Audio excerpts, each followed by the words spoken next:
মুবতাদার আলামত যদি বাক্যের শুরুতে ইসমে ইশারা এর পরে মারেফা বিল্লাম না হয় তাহলে শুরুতে ইসমে ইশারা মুবতাদা এবং বাকি সব মিলে খবর হবে। আর যদি ইসমে ইশারা এর পরে মারেফা বিল্লাম বা আলিফলাম যুক্ত ইসিম হয় তাহলে মারেফা বিল্লাম ইসিমটি মুশান ইলাইহি হবে। অতঃপর ইসমে ইশারা ও মুশান ইলাইহি মিলে মুবতাদা হবে। যেমন হাজিহি খরিতাতুন বাংলাদেশি, উলাইকা আসহাবুল জান্নাতি, যালিকাল কিতাবু লা রাইবা ফি, হাউলাইল মুআল্লিমুনা মাহিরুনা।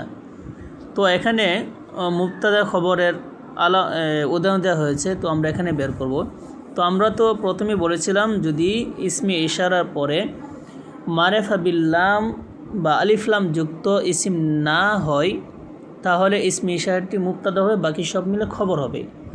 তো আমরা এখানে দেখতেছি যে প্রথম যে উদাহরণটি হাদিহি খরিতাতু বাংলাদেশি, তো হাদিহি ইসমে ইশারা, এরপরে খরিতাতুন এটা নাকেরা, এর মধ্যে কোনো আলিফলাম নেই, অতএব এখানে হাজিহি এটা মুবতাদা হবে, খরিতাতু বাংলাদেশ এটা খবর হবে। এরপরে আছে যে উলাইকা আসহাবুল জান্নাতি, তো এখানেও আমরা দেখতেছি ইসমে ইশারার পরে নাকেরা শব্দ আসছে, অর্থাৎ মারেফা বিল্লাম আলিফলাম যুক্ত ইসম আসে নেই, অতএব উলাইকা মুবতাদা হবে আর আসহাবুল জান্নাতি এটা সব মিলে খবর হবে।